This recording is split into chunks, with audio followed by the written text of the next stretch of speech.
So this is going to be a tutorial on how to use the Cycles render engine and how to get your renders looking nice. Basically how to set up a scene, how to set up lighting. Cycles is pretty finicky about lighting, so I'll tell you how to set that up, like a 3-point lighting system. I'm just going to set up a basic scene here with, I'll set up something with maybe like a little pedestal, something sitting on top of it, like a glass object, to really showcase what Cycles shines at. So we're going to start off by deleting our middle cube here. Then we're going to go down here to Add and click on Mesh, or click Add, then go to Mesh and Plane. And that's going to give us this little plane in the center here. And you can pan your view by holding down your middle mouse button, basically pressing the scroll wheel down until it clicks, and then moving the mouse around to pan. And then if you hold Shift and do that, it'll move the camera around like that. So that'll be fine. Now we're going to scale this up. We're going to go over here to the left and click on Scale, and then move our mouse and make this bigger. Make it about this big.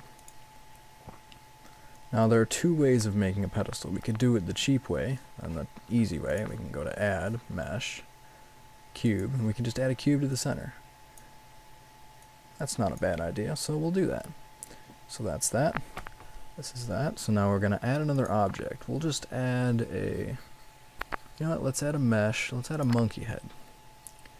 Set that up nice on the pedestal. Now, it is pretty low poly right now, as you can see. It's pretty rough. There's a lot of faces to it. So we'll go over to the modifiers over here. We'll just make that a little bit bigger and click on this little wrench. Click on Add Modifier and Subdivision Surface. We'll click on that. That'll make it a little bit smoother. And we can put that up to 2 if you really want it to look nice. And then we'll click Apply. And that'll give it a couple more squares, make it a little bit higher resolution. Then we can go to the left here and click Shade Smooth. So that way it looks nice and smooth and it'll look really good on our render. Now we want to place this so it's laying down on top of that little cube. So to do this, we're going to press 5 on the number pad to bring the view into orthographic mode. And then I'll press 3 on the number pad to bring us to side view. We can zoom in a little bit here. Now we're going to rotate this until it looks like the bottom would be flush. And then we'll just move it down so it's basically just sitting on the surface. Just like that. And then if we want to rotate it, we can press 6 or 4 on the number pad to rotate around. And once we're there, we can just center. It actually looks pretty centered already, so we'll just make sure it's just perfectly in center right there. Now, if you want to turn it a little bit, you can press 7 to go to top view. Then we can rotate this. Maybe I'll bring it to here. That looks pretty good. Now we can get out of orthographic and back to perspective by pressing 5 again on the number pad, and then we can just zoom out and pan. So that looks pretty good. This will look like it'll be a pretty good scene. If we want to preview how that's going to look, we can click on View and then go to Camera. Now this is not in frame, so we'll have to click on View again and click on Properties. It'll bring this menu up and we can click Lock Camera to View, and what that'll do is make it when you move around the view right here, it'll move the camera as well. So if you do this, it's also moving the camera. We're going to hold Shift and middle mouse, get it so it's looking like that. I think that'll look like a pretty good render right there. Next thing is we have to set up lighting. So we'll back out of this view by clicking Lock to Camera Viewed again to uncheck that. And then we can go back down to View and click Front. That'll bring us back into our normal view. Now we want to add some lighting to this scene, because the Cycles rendering engine depends heavily on light. It's a rendering engine that basically really high resolution calculations of how light bounces and passes through items. So we're going to go to Add, Mesh. We're going to add a few planes that are going to act as lights. First one we need to add is our couple of side lights, one right here and one right here. So we're going to scale this up a little bit. Doesn't really matter what size, it's not that important. Bring it over here, and then we're going to go back into orthographic view by pressing 5 on the number pad and 3 again. And then we're going to rotate this until it's about 45 degrees, maybe a little bit higher. It's not really that important, just needs to shed some light on the scene. So that looks pretty good. So now we'll press 5 on the number pad again to back out of that view. And now we're going to make a copy of this. So Control C, Control V, move that over. Now we need to go back into top view. So press 5 on the number pad, 7 on the number pad, and we need to rotate this by 270 degrees. So we're going to click Rotate and then type in 270. Press Enter, and we'll move this over to this side. So now we have a 2-point lighting system so far. So we can back out of orthographic, back into perspective, and move the camera back around. Now there's only one more light we need to add. So again, we'll add another mesh, mesh plane, And this one we'll leave the way it is. We'll leave it standing up like that. We'll just scale it up, just like that. Move this just a little bit behind the object in the scene, just like that. Okay, so now that we have our scene set up, we need to set up a few materials. And these materials are basically what's going to make this a really high quality render. If we were to render this right now, we can go, if you want to see what it's going to look like rendered, you can go to camera, camera view, and down here where it says method display shaders, click on rendered. Of course we need to switch over to cycles render. Now this is what this is going to look like the way it is now. That's not too good. We need to add some materials. So we're going to set this back to solid and view front. And we need to set all the materials for these. So for the plane, all we have to do is set the materials, go over to this tab over here. This is the materials tab. Click new. And we'll leave this as diffuse because that's fine. Maybe make this a little bit gray. Now remember the value of this. We'll just set this to 0.4 for each of these.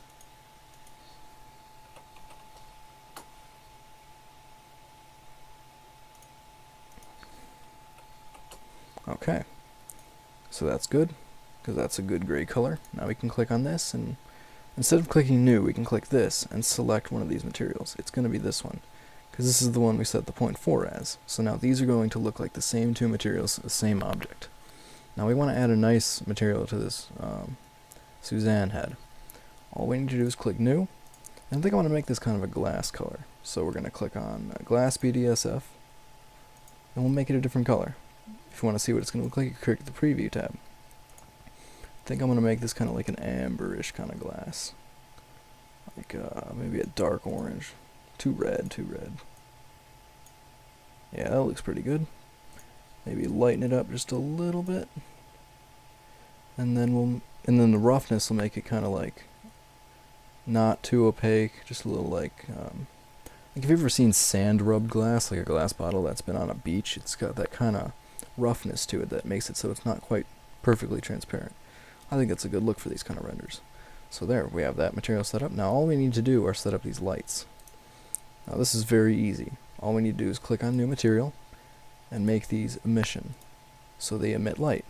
We can set this to 25, I think is a good value. Now we'll leave this one as white light. This one, we'll do the same thing. Go to emission. Now this one we're going to change to a kind of a bluish color, just a very lightly bluish color, because we want it to have a cool light. We'll make this 25 as well. Now this one, we want to make it a warm light. So again, we'll click emission, make this kind of a warm light, make this 25 as well. Now if we want to preview what this is going to look like, again, we can go to the rendered material tab. Now, I think that looks pretty good. We've got the beginnings of a nice render here. A couple more things we can do to set up our scene even nicer is make the background a different color. We can click on the World tab right here. See where it says color? You click on that and you can change it to any color you want. I think I want to make it a little bit lighter of a gray, maybe a white even. No, not quite white. I think that'll look pretty good. Maybe make it a little bit blue. Yeah, that looks pretty nice. So if we want to see it from the camera's point of view, we can click on View, Camera again. See what this is going to look like. I think that looks pretty good. So now that we have our scene set up, we can go up to the file and save this. I'll just save it as tutorial.blend. I already created another file, so I'll just overwrite that. Now all that's left to do is set up our render. Now we move over to this tab here. This is the render tab. Now Cycles has a really nice feature where you can render using a GPU, which is a lot faster and uses a lot less power. And to do that, you can select GPU compute. If this option doesn't show up, but you do have a GPU, you can go to User Preferences and select System, and it should show your graphics card down here. Instead of None, you click on CUDA, or OpenGL, depending if you have NVIDIA or AMD. And if neither of these show up and you know you have a graphics card, try reinstalling the drivers, and if it's NVIDIA, install the CUDA toolkit. So I'm using my external graphics card. This is my display graphics card, so that's good. We'll save user settings, exit out of that. Now this is looking really good. So now we're just going to finalize some of the rendering settings. We can set the resolution here. This is 1080p. Now 50% is the scaling, so if you leave it at 50, cut these values in half, and that'll be the size of the image. So we always want this at 100%, much higher quality. Now here you can, don't worry about this doesn't do anything for the time being and what we're going to be doing. So all you do is you click on the file type you want. I'm going to leave it as PNG because that's lossless compression. And you can choose either black and white, red, green, blue, or red, green, blue, alpha. And what that'll do is it'll save an alpha layer. So let's say the background doesn't have a color, you can have it so the background is clear, which is really helpful for overlaying images. So I'm just going to leave it as RGB. And the color depth chooses how many different colors are like available in the image basically, and if you have it lower, that means there won't be as many available colors to like render the pixels as. It's complicated, but basically you just want higher. Higher is better, lower is less file size basically. Next we're going to click on sampling. Now you're going to want to look right here. Don't worry about preview, look at render. If you want a good looking image, you're going to want to make this 500 or above generally if you have a lot of reflective or glassy objects in the scene, because this will affect how high quality the light bounces look in the image. Basically, it's how many times it calculates and overlays those calculations. It basically just affects the quality, and you're going to want that. Higher is better generally, but not always. For what we're doing, it'll be better. So that'll definitely take longer, the higher the number is as well. Next we're going to go to performance, and we're going to change these to 256 if we have a graphics card, and 32 if we have a CPU. Basically that tells the computer what size of tiles to send to the computer processor per unit basically. The higher is better for GPUs and lower is better for CPUs, because the CPUs can use each core to render a tile. So if you have a 4-core quad-core CPU, it'll render 4 tiles at a time, which will be better for smaller tiles, basically. And a GPU will render 1 tile at a time, so you want a bigger tile. So there we go, we have all of our render settings set up, so we can begin to render. We'll click on that, and it's going to begin to render the image. You can see up here which tile out of what it's on, and which sample out of what it's on. And here's a estimated remaining time. Mine's going to take about 4 minutes at this sample rate, which is pretty good for 500 samples. 500 samples is not that high, but it'll get you a pretty good looking image. You can see here it's beginning to render the image tile by tile. Now these right here are 256 pixel by 256 pixel tiles, which is what we set down here. You can change which size that is. Oh man, you can already see it's looking pretty good just with these basic settings. And really, how long did we spend in this? Not long. Probably 10 minutes. It's already looking pretty good, so we'll just give this some time to render. Now, there are a couple more options you can set here with the materials. You can change it to, don't worry about volume absorption or scatter. Those are for volume shaders, and what we're doing is surface shaders. Volume shaders are used for like smoke. Like if you want a room, if you're rendering a room scene, and you want the room to have a slight haze to it, maybe like a dirty attic or something, that's when you'd use the volumetric shaders. It's all very interesting. Now, there isn't a much more advanced way to do this using nodes, which I can preview up here for you. I won't go in depth with it because that's just a whole nother tutorial in itself. For example, I can go up here and click on Node Editor, and this shows the node object for our light. If we click over here on Suzanne, it'll show the material. You can do some pretty amazing stuff with this, like using the node editor. That's how you add textures to objects. It's really a much better way of doing things than using this. It may look more complicated, but you can do a lot more with this. But I'll do a tutorial on that later on. Go ahead and close that. You can see our image is almost done rendering. Only have a little bit more to go. A few more tiles on each side, so shouldn't take too much longer. If you'd like to see some of the sample images that I've shown, or I've rendered using this method, you can go to my website at www.mrrmmb.tk and click on File Server, and it'll show you some of the pictures that I've done. I do this freelance in my free time, so yeah, it's a really nice way to spend time because it's easy to do. You can get a lot done. It's a good way to make money. People will pay a lot for this stuff. It's not hard. It's not easy to get started in this, though. I'll tell you that.